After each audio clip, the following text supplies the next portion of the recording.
I want to be honest with you before I start. I'm not a soldier. I'm not a xenobiologist. I'm not some decorated hero with a chest full of medals and a dramatic backstory. I'm a maintenance tech. Class C, station assignment, basic clearance. My job for the last 11 years has been keeping the environmental systems running on Outpost Verac 9, which is about as exciting as it sounds. I fix air recyclers. I patch coolant lines.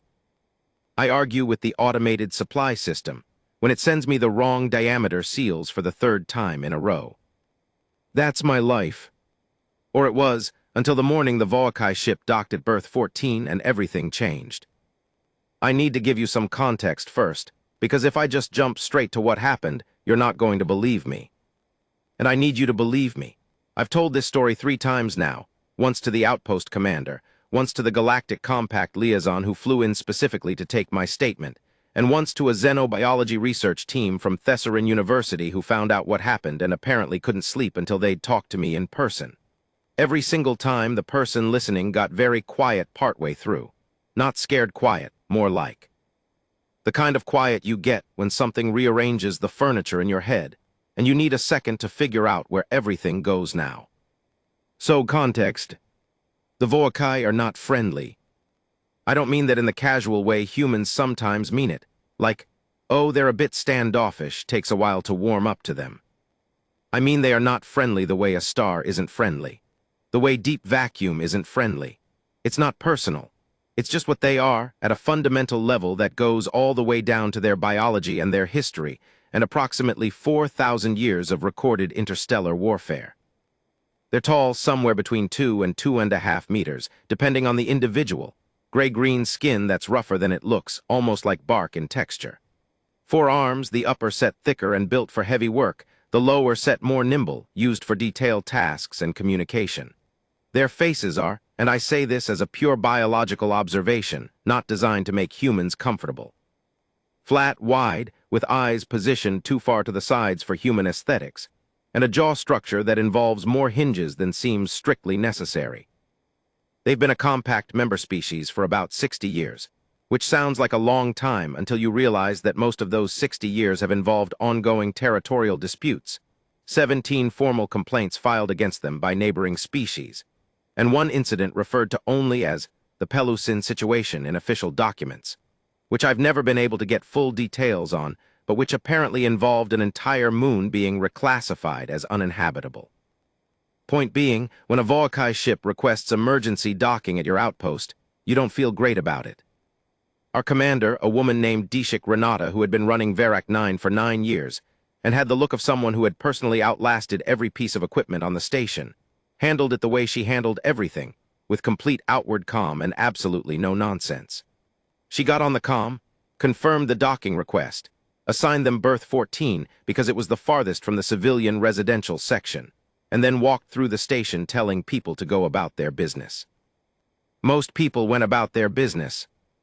I personally found a reason to be doing maintenance work on a coolant junction that happened to be 40 meters from berth 14. Look, I'm curious. It's not a flaw, it's just a characteristic.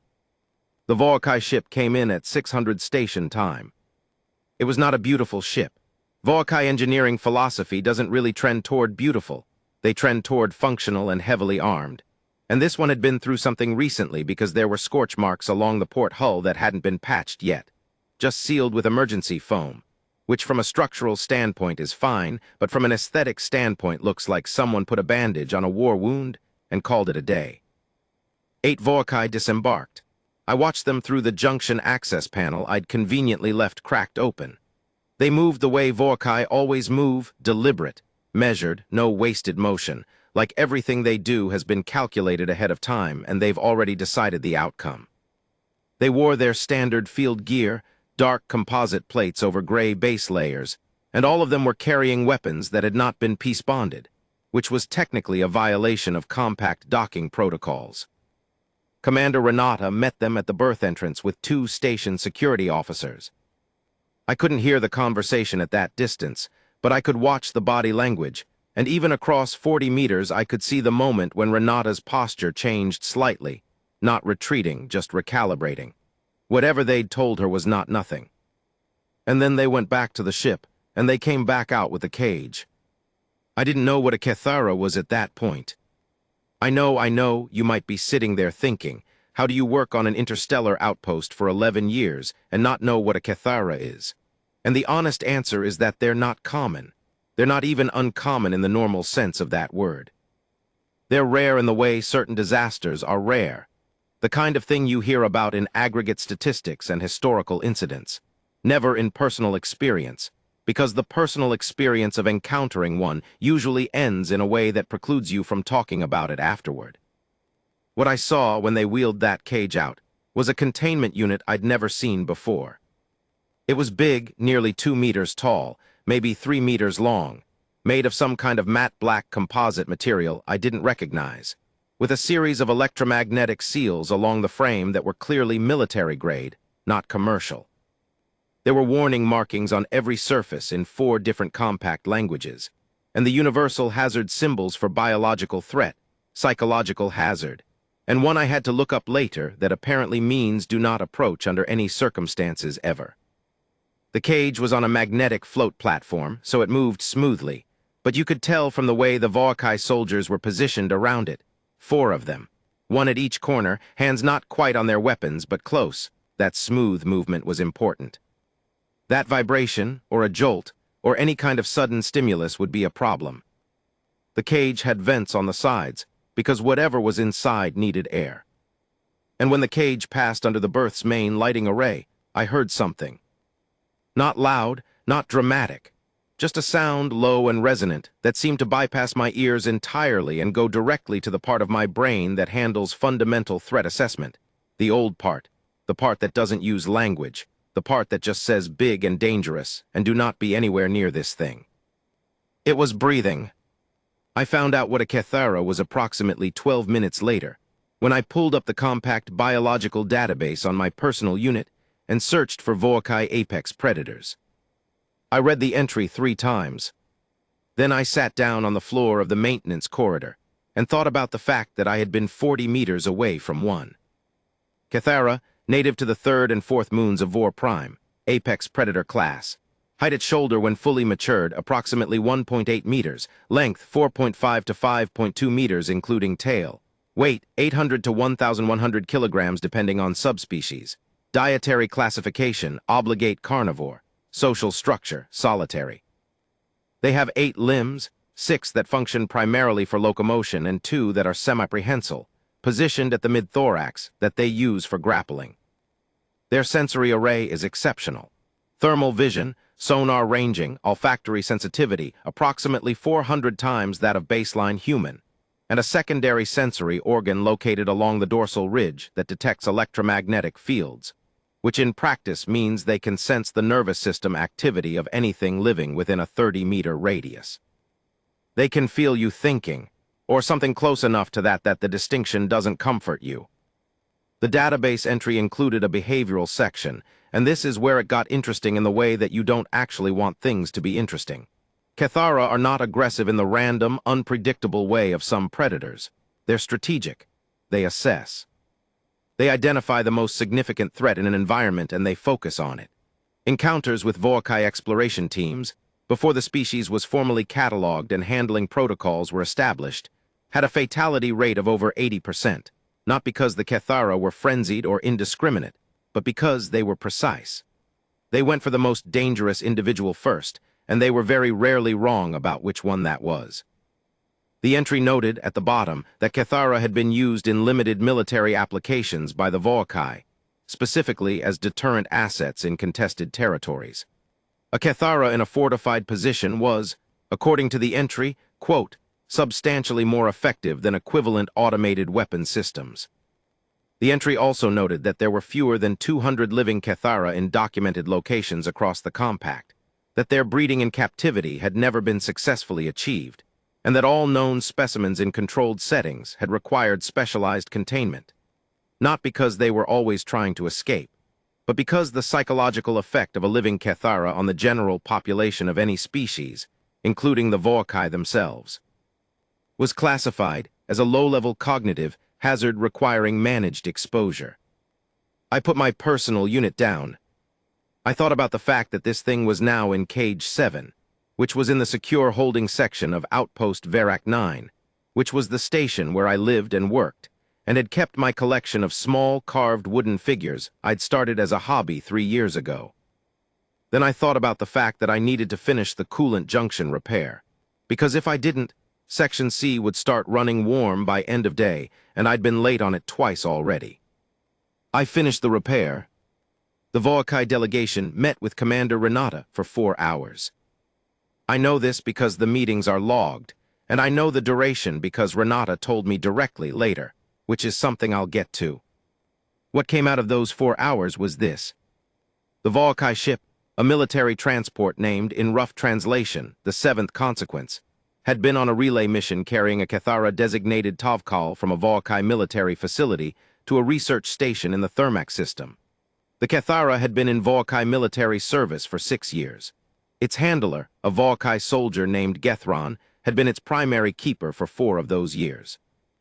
3 days out from their current position, the Seventh Consequence had been interdicted by Pelusin separatist raiders, which explained the scorch marks on the hull. The raid had been repelled, but not without casualties. One of those casualties was Gethron. The Cathara had been without its handler for 72 hours. The Volkai needed somewhere to hold Tovkal while they arranged for a replacement handler to be dispatched from Vor Prime. That was going to take 8 to 12 standard days. They needed a secure facility with appropriate containment, environmental controls they could calibrate to Cathara requirements. And this is the part that matters. They needed someone who could manage basic maintenance and welfare checks on the containment unit. Because the Volkai ship crew, while perfectly capable soldiers, did not include anyone with the Cathara handling training that Gethron had possessed.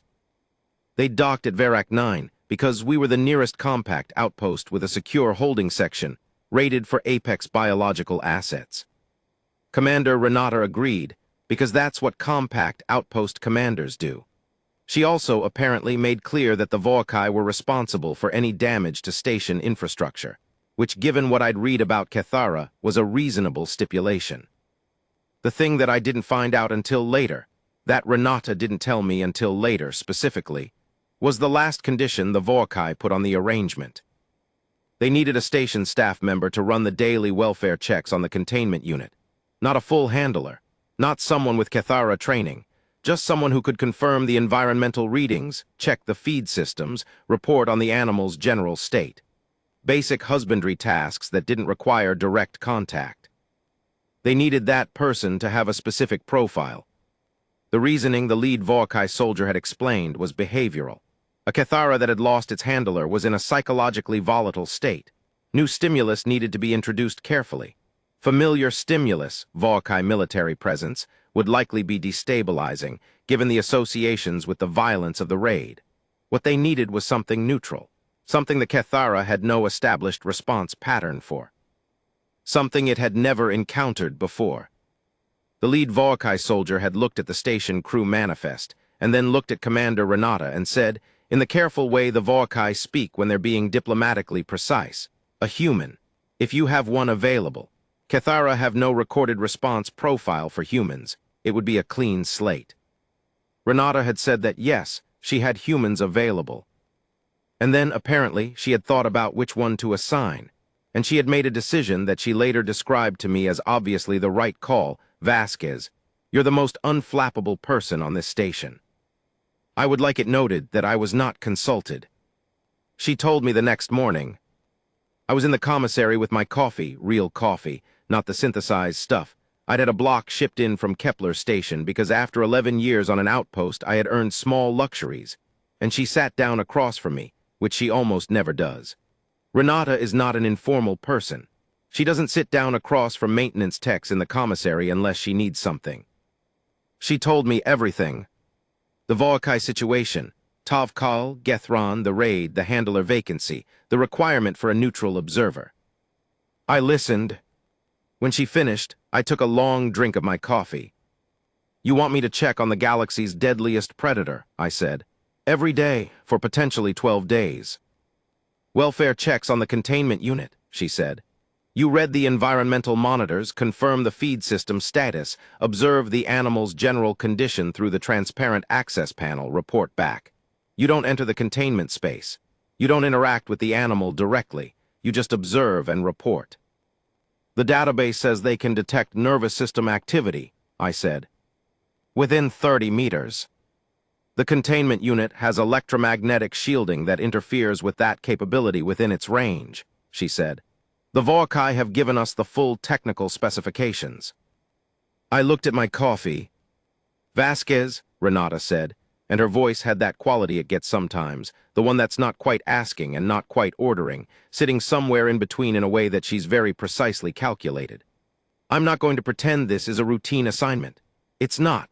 But I need someone who's going to go in there and be calm and do the job and not have a stress response that complicates the situation. You are that person. What if the containment unit fails?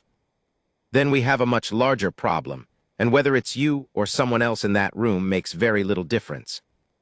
That was both honest and somehow not comforting at all. Okay, I said. Okay. Okay, I finished my coffee. What's the check-in schedule?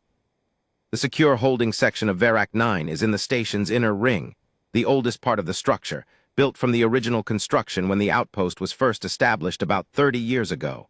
The walls are thicker here. The corridors are narrower. The lighting is slightly lower than the rest of the station because the original designers spec'd it for holding materials, not long-term human occupancy, and nobody ever fully upgraded it. I walked that corridor for the first time at 900 the next morning. The two Vorkai soldiers who were stationed outside the holding section watched me approach. They were big, most Vorkai are big and armed, and they had the particular stillness that very dangerous people sometimes have, the kind that isn't the absence of motion so much as the control of it.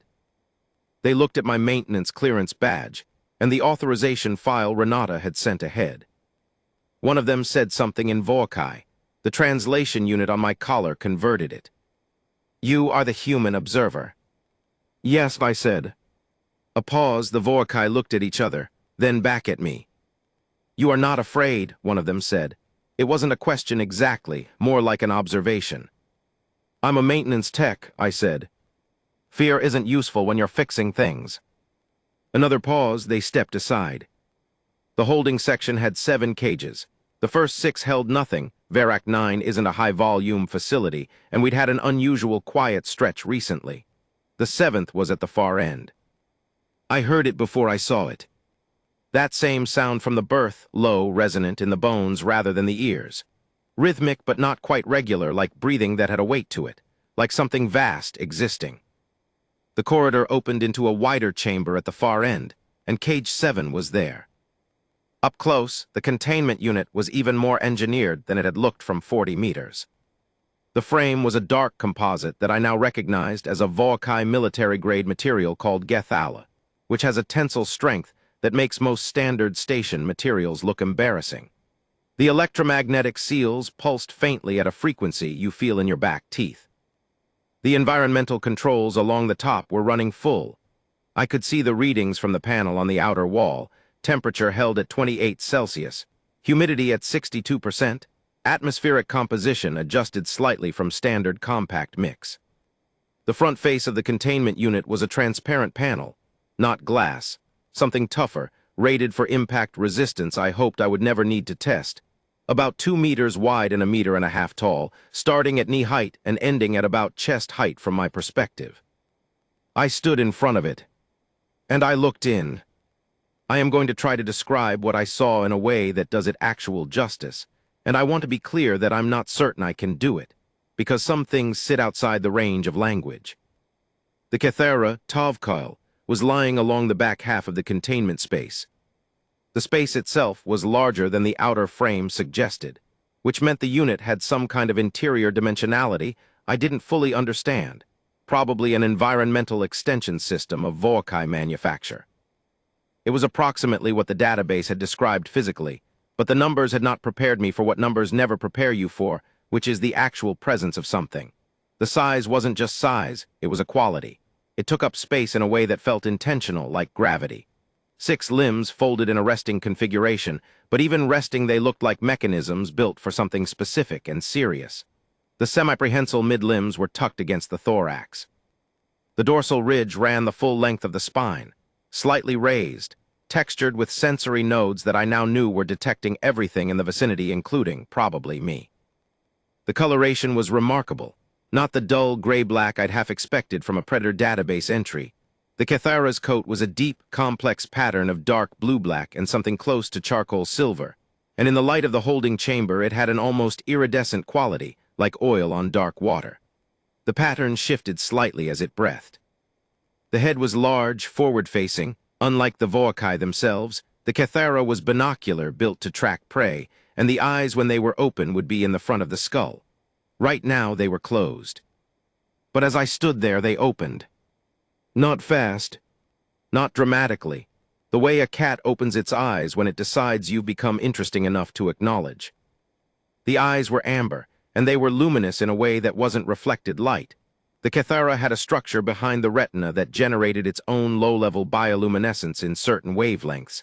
I'd read this in the database, but seeing it was something else. Those eyes looked at me, and I understood, at a level below thought, what it felt like to be assessed. It looked at me for a long time. I looked back. I don't know why I didn't look away. Fear response usually involves avoidance. You look away from the thing that scares you, you make yourself smaller, you try not to be noticed. I didn't do any of that. I just stood there and looked at this ancient, extraordinary, terrifying thing, and it looked at me. And there was a moment that I can't fully explain where the fear, which was there, don't get me wrong. My hands were doing something interesting behind my back where I'd clasped them together. The fear became something else. Not absence of fear. More like fear and something else existing simultaneously, and the something else being stronger. Curiosity. Genuine, stupid, irresistible curiosity. It was the most alive thing I had ever seen. I checked the environmental monitors. Feed system was nominal, temperature stable, atmospheric composition within parameters. I wrote it all down on my data pad with hands that only trembled slightly. Then I looked back at the Cathara one more time, because I couldn't quite help it. It was still watching me. "Okay," I said very quietly, mostly to myself. "I'll see you tomorrow." I walked back down the corridor. Behind me, I heard that resonant sound again. I didn't, for reasons I cannot fully explain, think it was a threat. The second day I came in at 900 again. Same time, same route, same maintenance badge.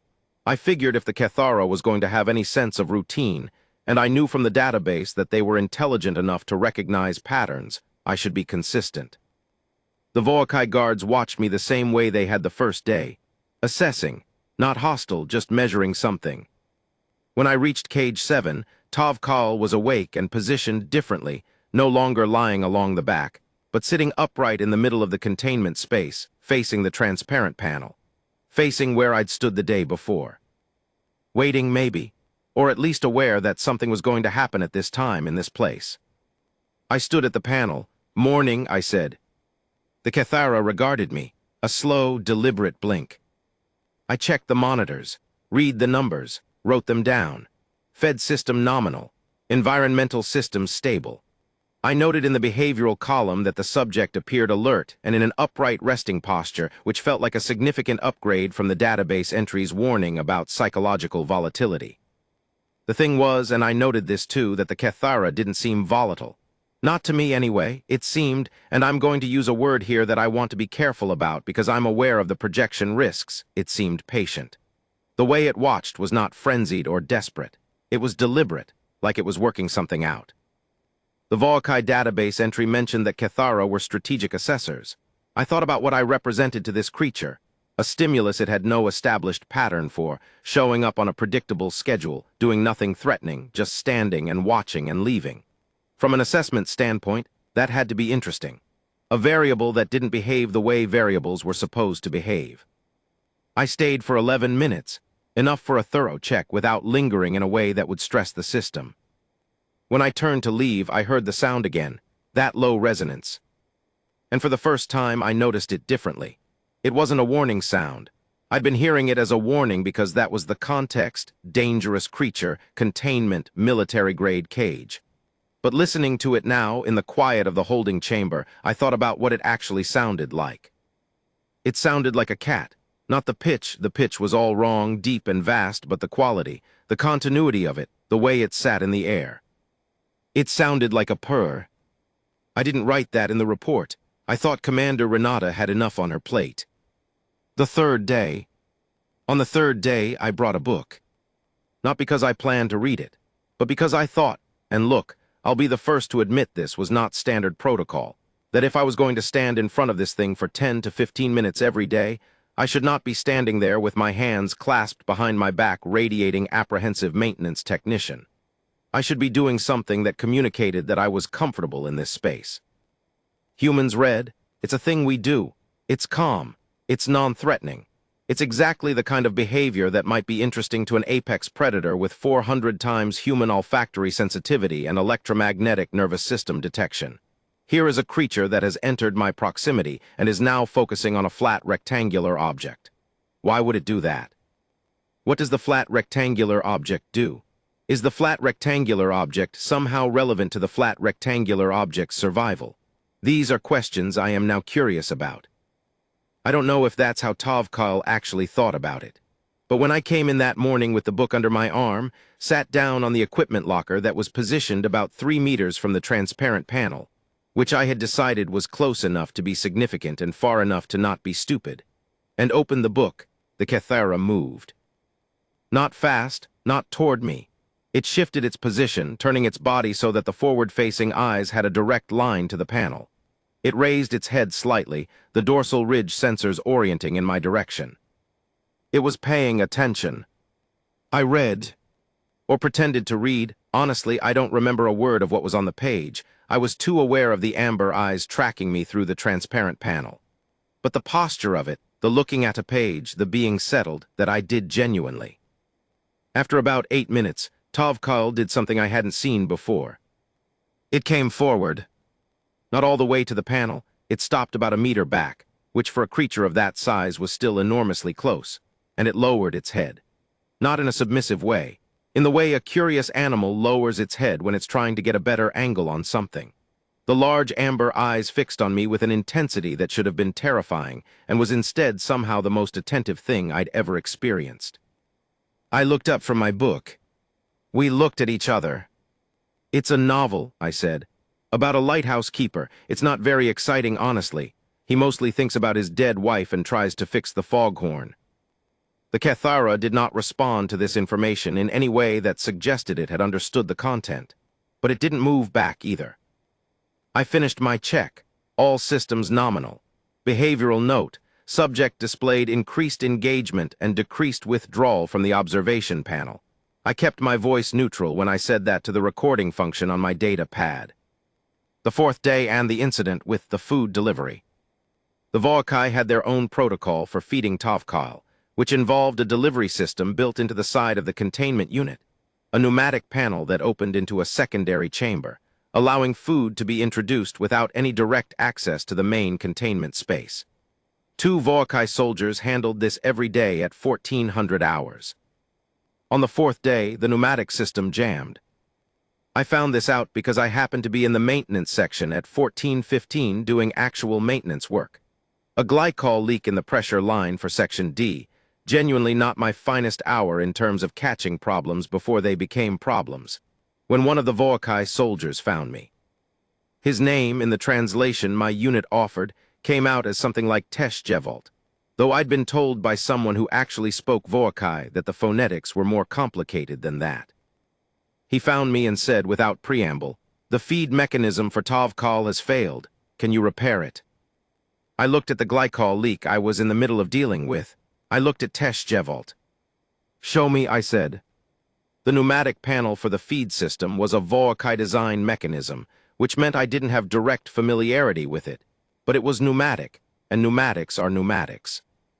The jam was in the secondary pressure valve, not a complicated problem, just a particle obstruction in a filter I hadn't known to check because nobody had mentioned there was a filter there that needed checking. The other Vokai soldier, not Teshjevolt, the other one who I still couldn't reliably tell apart from Teshjevolt, don't judge me, I'd known them for 4 days, was standing close to the containment unit and looking tense. Not I'm worried about a filter tense.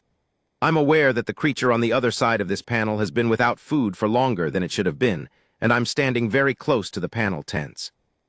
Tovkal inside the cage was not visibly agitated. It was standing, not lying, and the dorsal ridge sensors were fully raised, which I'd started to recognize as a high-attention posture. But it wasn't pacing.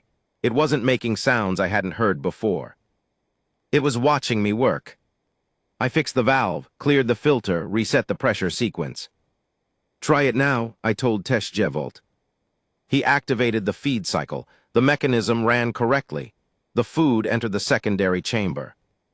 There was a pause. Then Tovkal moved to the feed access with a deliberateness that was, honestly, quite elegant. It ate. While it was eating, it kept the amber eyes oriented in my direction. The Voakai soldier who wasn't Teshjevolt said something in Voakai. My translation unit rendered it as, "It watches the human even while it feeds." Teshjevolt's response, "Yes, it has been doing that." I pretended not to have heard, because I didn't know what to do with that information yet. The 5th day.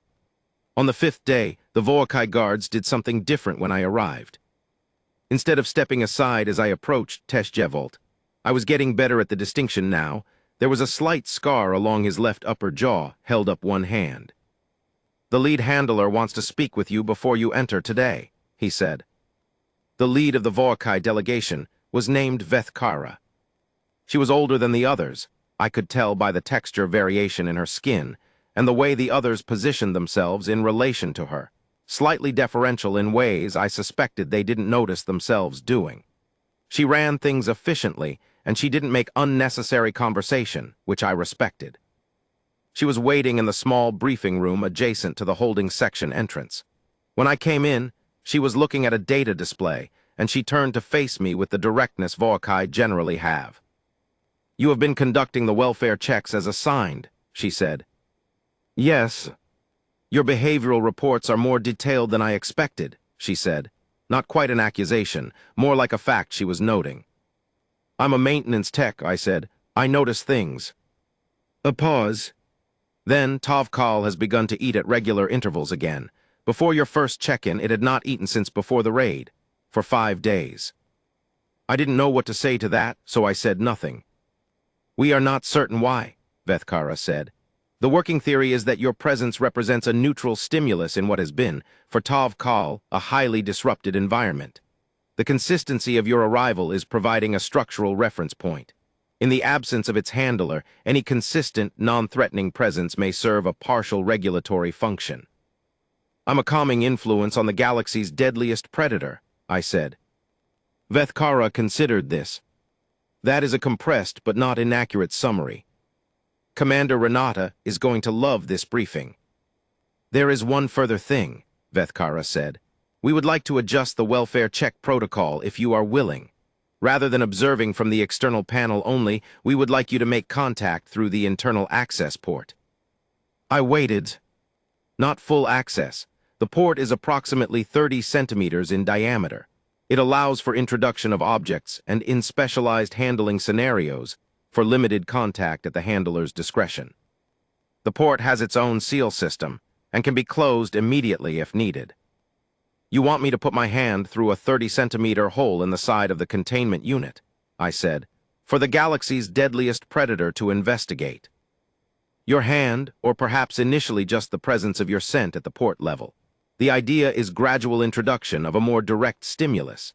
Cathara handlers in formal training spend several sessions simply presenting their hand outside the port before any contact occurs." "I don't have formal training." "No, but Tovkal has been watching your checks with increasing engagement and has shown no threat behaviors in your presence. 0 defensive displays, 0 vocal aggression, 0 posturing. For a Cathara that lost its handler 6 days ago, that is, the word in your language would be unprecedented." I thought about it for a long moment. "What does the port actually look like?" She showed me the schematic. It was exactly what she'd described. 30 centimeters, sealed with an electromagnetic lock that could be activated from outside in under a second. And the Cathara has used these ports before, with handlers. Gethron used the port for daily contact sessions. Tovkal has been trained for the protocol. It understands what the port represents. I looked at the schematic for a while longer. "Okay," I said. The port was on the left side of the containment unit. At a height that meant I would need to crouch slightly to access it comfortably. When I entered the holding chamber that morning, Tovkal tracked my movement immediately, not from the forward position near the panel, but from the left side of the containment space, which was not where it usually rested. It was already positioned at the port. I stopped walking and looked at it through the transparent panel. It looked back at me. "You know what this is," I said. "You already know I'm going to do this." The amber eyes blinked, slowly. I crossed to the left side of the containment unit. There was a small step platform for access. I hadn't noticed it before because I hadn't been on this side. I stepped up, crouched. The port was there, 30 centimeters diameter, sealed. On the other side of the Gethala composite, I could hear Tovkal breathing. I could feel the faint warmth of it. A creature of that mass generated significant body heat, and even through the composite wall I could feel the difference in temperature at the port. I checked the lock, active. I put my hand on the release, didn't operate it yet. "I'm going to open this," I said, out loud unnecessarily to a creature that didn't speak my language. "I'm going to put my hand near the opening, and I'm not going to push through unless, okay, actually, I don't know what the condition is. I'm going to pay attention." I released the lock. The port opened. The warm air from inside the containment unit rushed out in a slow exhale, not from the environmental system, but from the animal. That heat. That massive living heat. I held my hand near the port, not quite at the rim. Waited. A pause, 5 seconds, 10. Then something vast and careful presented itself at the port from the inside. Not a head, not a limb. The Kethara had oriented one of its semi-prehensile mid-limbs to the port, extending it slowly. And what came through the opening, what I felt before I saw, was the sensation of something large and warm making contact with the back of my hand. I did not move. It was not painful. It was not rough. It was, I am going to describe this as carefully as I can, deliberate, like being touched by something that has complete control of its strength and is choosing, very specifically, not to use most of it. The limb retracted slowly, paused. Then, and I don't know what made me do this, I genuinely don't. It wasn't a calculated decision. It was just a thing that happened because some instinct in me identified it as right the way you identify that a note is out of tune. I moved my hand forward, and I held it steady at the port opening. And I felt the limb come back. And this time it didn't just make contact. It rested against my hand, the weight of it, the warmth. I stayed completely still, and I breathed. The resonant sound, the one I'd been cataloging since the first day, the one I'd started thinking of privately as the purr, began again, deeper than before, and I could feel it through the composite wall and through the port, and through the limb resting against my hand. I don't know how long we stayed like that. My data pad recorded the session as 38 minutes. The 6th day and what actually happened with the ears. I need to tell you about the 6th day carefully, because it's the part everyone wants to know about, and it's also the part that's hardest to explain in a way that makes logical sense. Things happened on the 6th day in a sequence that was logical, I suppose, but that nobody planned. I came in at 900 as usual. Tovkal was at the port side of the containment unit before I reached it. It had clearly been there for some time. I could see from the body temperature readings on the panel that it had been in that position for at least an hour, which meant it had positioned itself there before my scheduled check-in time. It had learned the schedule. It was waiting. I did the port check first before the panel readings, another adjustment in the routine, one I'd made yesterday and kept. I stepped up on the platform, crouched, opened the port, held my hand near the opening. This time the limb came through immediately. No pause, confident. It rested against my hand with that same deliberate weight, and the resonant sound started almost immediately. I'd brought something today. I hadn't planned to, but I'd found myself in the commissary before the check with a small piece of dried fruit from my personal stores. A type from Kepler Station, dense and slightly sweet, about the size of my thumb. And I'd put it in my pocket thinking. I don't know what I was thinking. Maybe just that bringing something felt more like greeting someone than showing up empty-handed. I held the fruit near the port opening. I had no idea if Kethara ate fruit. They were obligate carnivores, so probably not in any meaningful way. But scent was something Tovkal processed at 400 times human sensitivity. It would know what it was. it would know it wasn't threatening. The limb against my hand shifted slightly. The warm air through the port changed quality. I could tell it was breathing in my direction more deliberately, sampling the new scent. Then, very slowly, I set the fruit just inside the lip of the port, not inside the enclosure but at the boundary. Nothing happened for a moment. Then Tovkal did something unexpected.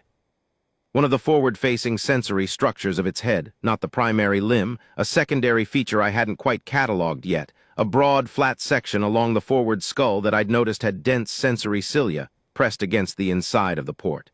Carefully, like it was trying to get close to the fruit, close to me. The skull was too large to come through the port, not even close. But the forward section of its head, the area just behind what I'd started thinking of as its brow, was close enough that the cilia on that section of its head were extending through the port on either side of the fruit. I have large hands. I grew up doing physical work. My family ran a farm operation on New Kepler before I joined the station's service, and even now, after 11 years of maintenance work, they're the hands of someone who uses them. They're not delicate. I reached into the port. I touched the front of Tovkal's head. Just fingertips initially. I placed 2 fingertips against the broad sensor-dense area just behind where the cilia were thickest, and I applied the gentlest possible pressure. The resonant sound stopped. Everything in the room stopped. The air recycler seemed louder. My own heartbeat seemed louder.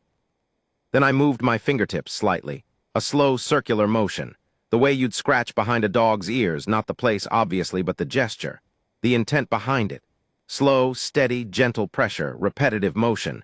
The universal language of you're safe, I'm here, this is good.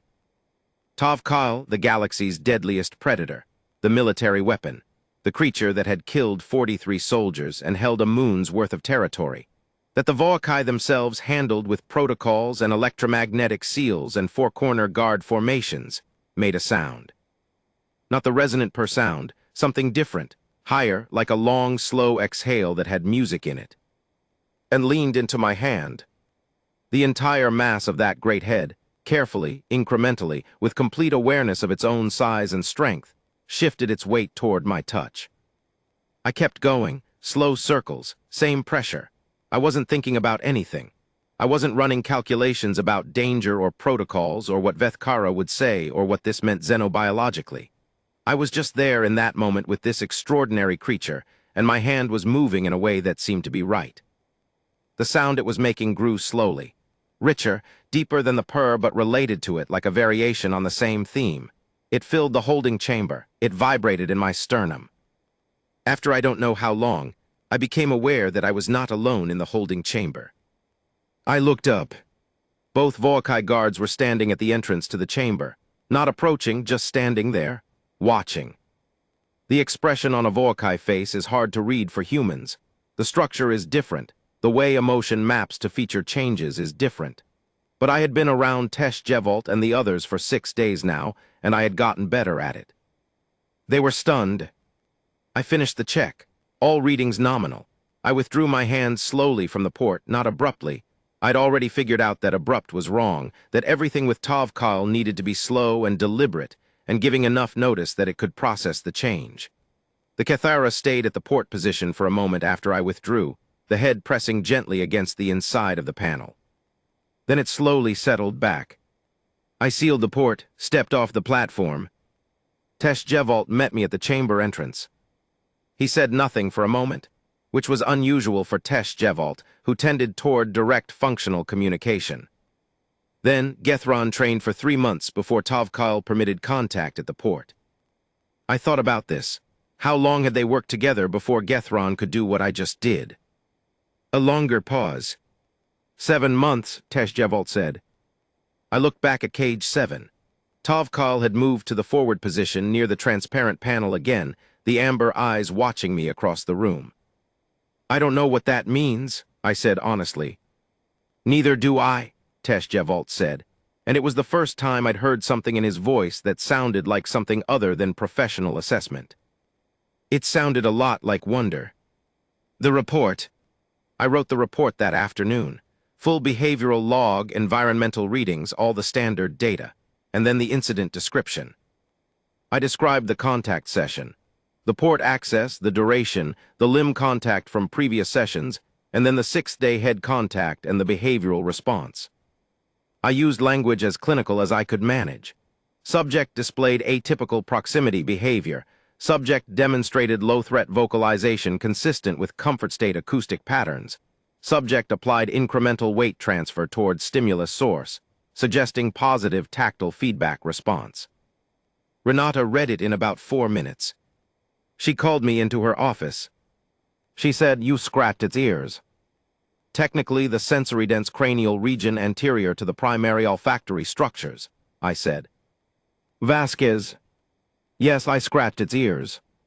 She looked at me for a long moment, and it leaned into it. Yes. The galaxy's deadliest predator. Yes. Another long moment. I'm sending this to the Compact Biological Documentation Office, she said, and you're going to want to know that Vethkara already filed her own report, which was significantly less clinical than yours, and used the phrase behavioral anomaly of the highest significance 4 times. How many times did she use the word unprecedented? 7. I nodded. That seems right. The remaining days. I'm going to be honest. The days between day 6 and the Voakai departure blurred together in a way that's hard to separate into discrete incidents, because what happened was less a series of events and more a gradual unfolding of something that I don't quite have the right vocabulary for. Every morning I came at 900. Every morning Tovkal was already positioned at the port side. The contact sessions grew longer, not because I pushed them, I never pushed anything that felt wrong, but because Tovkal set the pace, and the pace it set was more. The limb contact gave way to the head contact, and the head contact extended until, on the 8th day, I was sitting cross-legged on the platform for 40 minutes with my hand through the port, and that great head pressed against it with the kind of absolute trust that I found genuinely difficult to process. On the 9th day, I brought a second piece of fruit, and I set both of them inside the port, and Tovkal, obligate carnivore, 0 nutritional requirement for plant matter, pressed the cilia-dense section of its head against them the way it pressed against my hand. Not eating, just gathering the scent, incorporating it into whatever profile it was building of me. On the 10th day, Vethkara came to observe the session. She stood 6 meters back, still, no sudden movements, and watched for the full 37 minutes of the contact period. After I sealed the port and stepped off the platform, she came to stand beside me, and we both looked at Tovkal, who had settled into a resting position, not in the back of the containment space as it had been when it arrived, but at the forward port side, as close to my general direction as it could be while still resting. I have served with the Voakai military for 22 years, Vethkara said. I have worked with 3 Cathara units. I have never seen one display contact tolerance behavior with anyone outside its designated handler. Not once. I looked at the resting Cathara, the dorsal ridge slowly rising and falling with each breath. Maybe it's just me, I said. It is definitely you, she said. The question I cannot answer is whether it is something specifically about you or something about humans that we simply haven't had occasion to discover before. That was the question that the Thessarin University researchers would spend the next 18 months arguing about, I later found out. But that day, standing in the holding chamber, I just looked at Tovkal and thought, does it matter which one it is? A thing happened.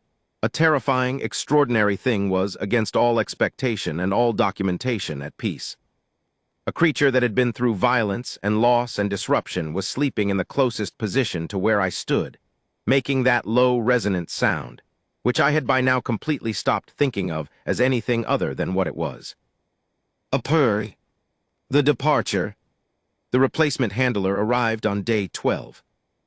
Her name was HFY, and she was young for Voakai, which means she was probably about 40 in their equivalent lifespan, and she had that specific quality of someone who has trained very hard for something and is now confronting the reality that the thing they trained for has a variable in it that wasn't in the training. The variable was me. She observed my welfare check from the doorway.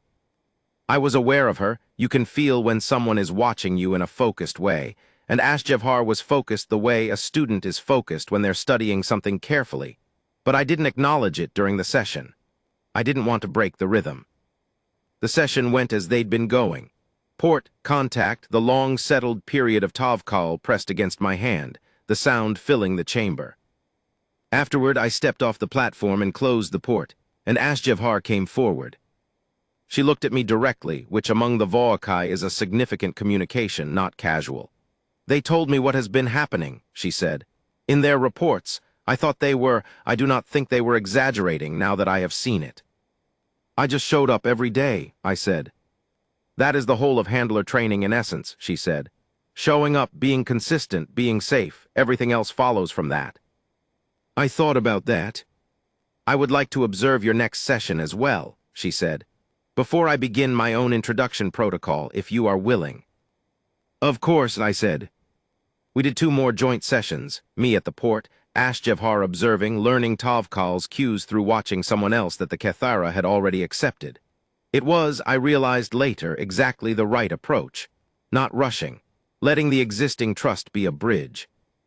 On the second joint session at the end, while I still had my hand at the port, HFY stepped forward and placed her hand near the port beside mine. Tavkal went still, a long assessment moment. Then slowly, carefully, it brought its head to both hands at once. HFY made a sound I'd never heard from a Voakai before. Short, low, controlled, but involuntary, the sound of something landing. I withdrew slowly, leaving her hand in contact, moving out of the frame, leaving the space, let it be between them. I stood back and watched a handler begin the work of becoming someone a creature trusted, and it was one of the best things I'd ever seen. The 7th consequence departed Verak 9 on day 14, which was a clear ship day with no docking complications, and I watched from the berth observation window. Teshjevolt found me there before boarding. "The delegation wishes to express formal gratitude," he said, which is the Voakai way of saying thank you, because gratitude as a concept requires the formal register for it to be properly conveyed in their language. "I'm glad it worked out," I said.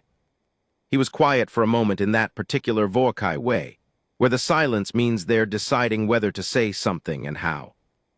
"In 30 years of compact service," he said, "I have never filed a report that used the word unprecedented.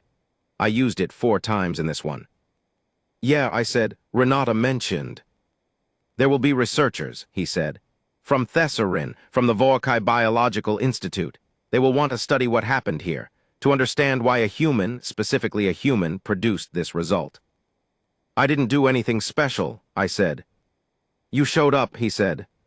"Every day, on time. You did not try to impress it or dominate it or fear it into submission. You simply were there, consistently." I watched the 7th consequence through the observation window. "I'm a maintenance tech," I said. "Being there consistently is kind of the whole job description." Teshjevolt made a sound I hadn't heard from him before. Short, low, from the upper chest register. Later, HFY told me what that sound means in Voakai. "It means that is exactly the right answer, and you didn't even know it." What came after? 6 weeks later, the Thesarin researchers arrived. There were 3 of them, 2 xenobiologists and 1 behavioral ecologist, all compact member species. One of them a human woman named Dr. Yeva Marchetti from the station science program at Helios Point. They stayed for 5 days, asked me approximately 400 questions, and consumed an amount of coffee that I found both impressive and relatable. Their working hypothesis, which Marchetti explained to me over dinner on the 3rd day, was this. Kethara are strategic assessors. They read threat levels with extraordinary accuracy. Every species they had prior experience with, Voakai included, carried, in their biology and behavior, stress response patterns that a Kethara could detect and interpret. The Voakai, even in calm states, carry physiological signatures associated with high-stress environments, because they are a species that evolved under conditions requiring constant vigilance. Other species that had encountered Kethara carried the specific stress pattern of prey. Humans carry something different. Not fearlessness, I was not fearless, and the Kethara's sensory capacity would have detected that clearly. But humans, in Marchetti's theory, carry what she called relational stress responses that are modulated by social connection, by the presence of others, by the act of caring for something. We get stressed about things we care about. We calm down when we connect. What Tovkal detected in me, she theorized, wasn't neutrality. It wasn't the absence of fear. It was the presence of something it recognized from its experience with its handler. The specific emotional signature of a creature that is stressed about the creature in front of it in the way that a caretaker is stressed about the thing they're caring for. It recognized that I was worried about it, and that the worry came from not dominance, not authority, not training, but something simpler. I wanted it to be okay. That's a lot of neuroscience to put on me scratching something's ears, I told Marchetti.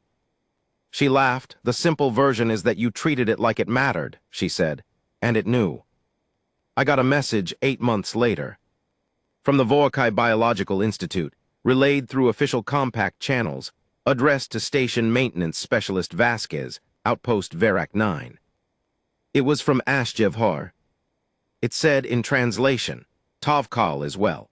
Handler protocols have been adjusted based on the documented interaction record from Verak 9.